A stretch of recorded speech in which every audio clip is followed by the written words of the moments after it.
Connecting TV நேயர்களுக்கு வணக்கம். ஹிந்தியில் நடந்த பிக் பாஸ் நிகழ்ச்சி தமிழ்லையும் தெலுங்குலையும் கடந்த 2 வருஷமாக நடந்து சக்ஸஸ்ஃபுல்லாக முடிஞ்சிருக்கு. தமிழில் 2 சீசனுமே கமல்ஹாசன் தான் ஹோஸ்ட் பண்ணார். அதே மாதிரி தெலுங்குல ஃபர்ஸ்ட் சீசன் ஜூனியர் என்டிஆரும், செகண்ட் சீசன் நடிகர் நானியும் ஹோஸ்ட் பண்ணாங்க.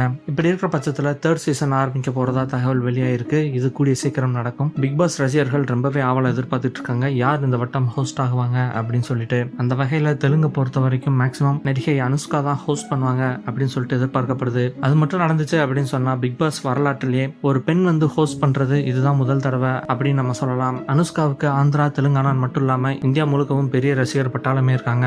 பாகுபலி அப்படின்ற படத்தின் மூலமா அவங்களுடைய ஃபேன் பேஸ் ரொம்பவே பெருசாயிடுச்சு அப்படின்னு சொல்லலாம். இப்படி இருக்கிற பட்சத்துல அவங்க இந்த ஷோவை ஹோஸ்ட் பண்ணாங்க அப்படின்னு சொன்னா கண்டிப்பா பிக் பாஸ் வேற லெவல்ல போகும் அப்படின்னு சொல்லிட்டு எதிர்பார்க்கறாங்க. ஃபர்ஸ்ட் சீசனை ஹோஸ்ட் பண்ண ஜூனியர் என்டிஆரும் இப்ப RRR அப்படின்ற படத்துல ரொம்பவே பிஸியா இருக்கிறாரு. நடிகர் நானியும் அவருடைய படத்துல ரொம்ப பிஸியா இருக்கிறதா தகவல் வெளியாயிருக்கு. அதனால பிக் பாஸ் டீம் அனுஷ்காவை அணுகி இருக்காங்களாம். அவங்களுடைய டெசிஷன் என்ன அப்படின்றது இன்னும் தெரிய வரல. ஒருவேளை அவங்க ஓகே சொல்லிட்டாங்க அப்படின்னு சொன்னா இது உண்மையிலேயே பெரிய மாற்றமா இருக்கும் அப்படின்னு சொல்லிட்டு எல்லாருமே சொல்றாங்க. சரி, தமிழ்ல யார்ப்பா ஹோஸ்ட் பண்றது அப்படின்னு சொல்லி பார்த்தோம்னா இது வரைக்கும் நம்ம கமல்ஹாசன் அவர்கள் தான் ஹோஸ்ட் பண்ணிட்டு இருந்தாரு. இப்படி இருக்கிற பட்சத்துல இப்போ கலர்ஸ் தமிழ் சேனல்ல நயன்தாரா ஒரு ஷோ பண்றாங்க அப்படின்னு சொல்லிட்டு ஒரு லீட் கொடுத்திருக்காங்க. எல்லா பெரிய ஸ்டார்ஸையும் தொடர்ந்து நயன்தாராவும் இப்ப சின்ன திரைக்கு வர்றாங்க. இது ஒருவேளை பிக் பாஸ் இருக்குமோ அப்படின்னு சொல்லிட்டு ஒரு பெரிய சந்தேகம் கிளம்பி இருக்கு.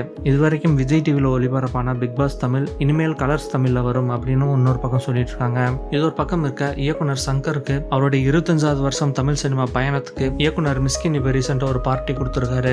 அதை பத்தின ஒரு நியூஸ் வந்திருக்கு. என்ன அப்படின்னு சொல்லி பார்க்கலாம். ஜென்டில்மேன் அப்படின்ற படத்தின் மூலியமா இயக்குனர் சங்கர் தமிழ் சினிமாவுக்கு இயக்குனரா அறிமுகமானாரு. 1993 ஜூலை மாசம் இந்த படம் ரிலீஸ் ஆச்சு. ரிலீஸ் ஆனது மட்டும் இல்லாம ஒரு பெரிய லெவல்ல ஹிட்டும் ஆச்சு அப்படின்னு சொல்லலாம். அதை தொடர்ந்து அவருடைய படங்கள் எல்லாமே தமிழ் சினி இண்டஸ்ட்ரியில ஒரு பெரிய ஐகானிக் பிலிம்ஸாவே அமைஞ்சிருந்தது. இன்னும் சொல்லணும் அப்படின்னு சொன்னா 2.0 அப்படின்ற படத்தின் மூலியமா தமிழ் சினிமாவை ஹாலிவுட் ரேஞ்சுக்கு ஒரு பெரிய லெவலுக்கு உயர்த்தி இருக்கிறாரு நம்ம இயக்குனர் சங்கர். இவருடைய இந்த 25 ஆண்டு கால உழைப்புல நிறைய இயக்குனர்களை உருவாக்கி இருக்கிறாரு. அந்த வகையில மிஸ்கின் இப்போ ஒரு பார்ட்டி கொடுத்திருக்கிறாரு. இதுல இயக்குனர் மணிரத்னம், கௌதம் மேனன், பா ரஞ்சித், மோகன்ராஜ், பாண்டியராஜ், பாலாஜி சக்திவேல், சசி, அட்லி, எழில், லிங்குசாமி, வசந்தபாலன் சொல்லிட்டு நிறைய பேர் கலந்துகிட்டாங்க. எல்லாருமே S25 அப்படின்னு ஒரு சூப்பரான ப்ளூ ஷர்ட் போட்டு இயக்குனர் சங்கருக்கு மரியாதை கொடுக்கிற விதமா வந்திருந்தாங்க. அது மட்டும் இல்லாம இந்த பார்ட்டில இயக்குனர் சங்கர் ஒரு கேக்கும் வெட்டினாரு. மிஸ்கின் இதுல 25 வகையான பரிசு பொருட்கள் வச்சிருந்தாரு. அதுல என்ன இருக்கு அப்படின்னு சொல்லிட்டு கரெக்டா கண்டுபிடிக்கிறவங்களுக்கு ரொக்க பரிசும் கொடுக்கறதா சொல்லியிருந்தாரு. அந்த வகையில ஒரு பரிசை இயக்குனர் பாண்டியராஜ் கண்டுபிடிச்சாரு. அவருக்கு 2000 ரூபாய் ரொக்க பணமும் கொடுத்தாரு மிஸ்கின். கடைசியா 26வது பரிசா எல்லா இயக்குனர்களும் சங்கருக்கு முத்தம் கொடுக்கணும் அப்படின்னு சொல்லியிருந்தாரு மிஸ்கின். இந்த பாட்டில எல்லாருமே ரொம்ப சந்தோஷமா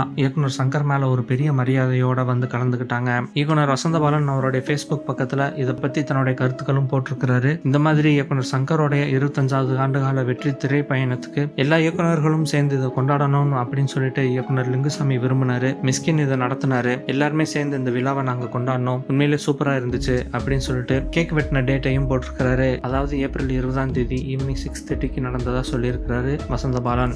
ஸோ வரப்போற பிக் பாஸ் தெலுங்கு வெர்ஷனை நடிகை அனுஷ்கா செட்டி வந்து ஹோஸ்ட் பண்ண போறாங்க அப்படின்னு சொல்லிட்டு தகவல் வெளியாயிருக்கு. அவங்க ஹோஸ்ட் பண்ணாங்க அப்படின்னு சொன்னா உங்களுடைய எதிர்பார்ப்புகள் என்னவெல்லாம் இருக்கும், உங்களுடைய கருத்துக்கள்லாம் எங்க கமெண்ட் பாக்ஸ்ல பதிவு பண்ணுங்க. இந்த வீடியோ பிடிச்சிருந்தா லைக் பண்ணுங்க, ஷேர் பண்ணுங்க. கனெக்டிங் டிவியோட அப்டேட்ஸ் தெரிஞ்சுக்கிறதுக்கு சப்ஸ்கிரைப் பண்ணுங்க. மறக்காம நோட்டிஃபிகேஷன் பெல்லையும் கிளிக் பண்ணிருங்க. இதுவரைக்கும் கனெக்டிங் டிவிக்கு சப்ஸ்கிரைப் பண்ணனா மறக்காம சப்ஸ்கிரைப் பண்ணிக்கங்க. உடனடி அப்டேட்ஸ் பெறுவதற்கு நோட்டிஃபிகேஷன் பெல்லையும் கிளிக் பண்ணிக்கங்க.